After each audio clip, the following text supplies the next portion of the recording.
The country was really, made its name with the oil and gas industry, and they're really showing it off here. فضلت بالبداية نحافظ على تاريخنا البحري لأن عندنا تراث كبير بحري.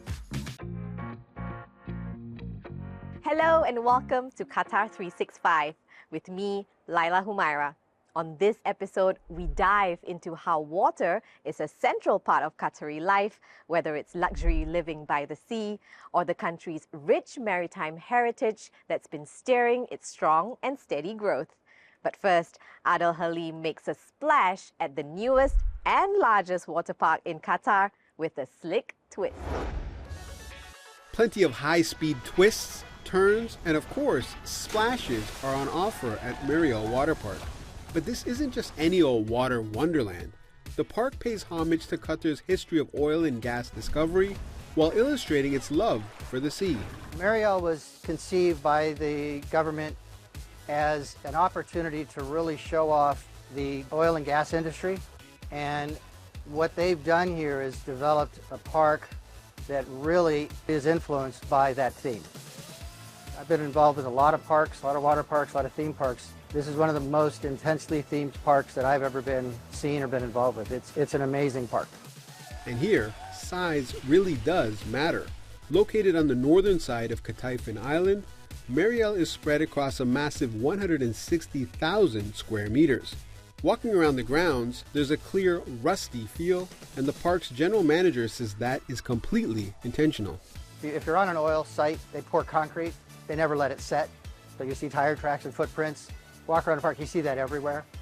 Also, a lot of sites are old. They have rust everywhere. They've added rust to all these brand new towers here. So from a guy who's run a lot of old parks where you're trying to get rid of the rust, here I see it everywhere, but it really helps with the theming. From Oily the mascot to the names on the rides, oil and gas is a central theme running throughout the theme park. There are 69 attractions in total, but none bigger than the iconic Rig 1938, named after Qatar's first oil rig. There are 53 slides spread across 6 acres here at the Mariel Water Park. One of the major highlights is this 85-meter-high water slide, billed as the tallest in the world.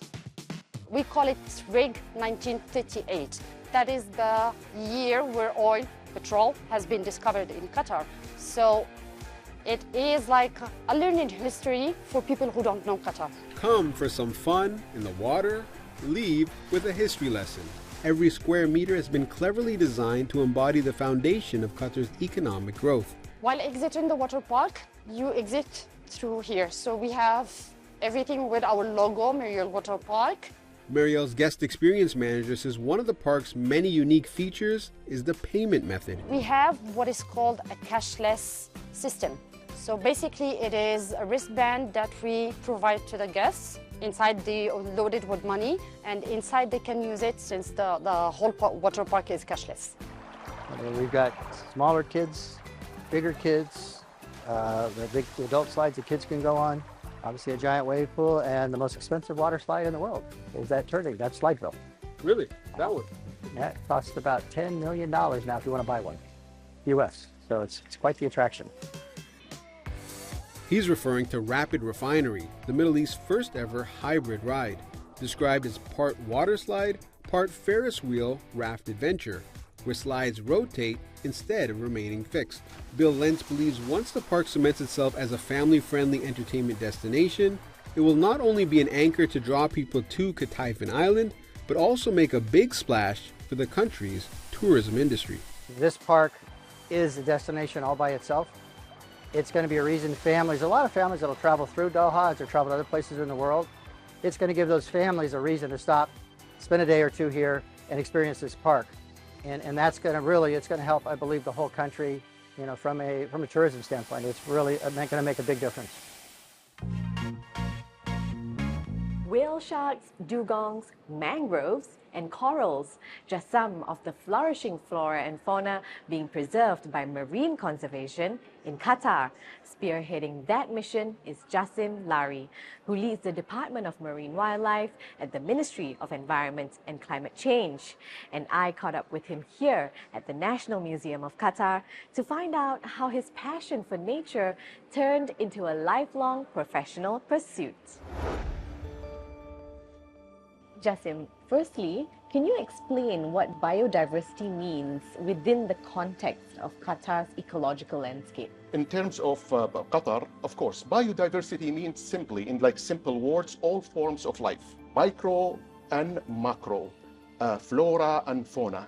We have certain species that can build a structure, physical structure. We call it a natural habitat or an ecosystem, and also the associated biota in combating climate change. Now, as you mentioned, Qatar has a number of marine species that are pretty abundant in its waters, with the government efforting many initiatives to preserve these animals.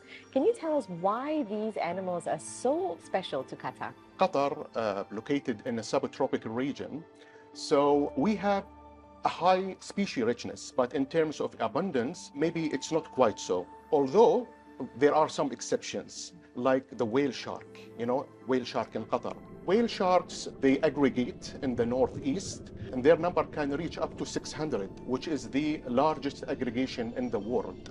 So, like an example, because of the importance of hawksbill sea turtle for the environment and for biodiversity, we initiated a project that goes back to 2003. So we're talking here about more than 20 years in making and hard work to conserve hawksbill because they are critically endangered species. So what's been some of the most surprising findings in your research over the last few years? There is I would say, some misconception, Layla, that, the desert environment or harsh environment doesn't sustain biodiversity, right? It's true, maybe it won't be as, in terms of abundance, similar to tropical, for example, right? But what has amazed me, really, the species richness in Qatar, in the marine environment.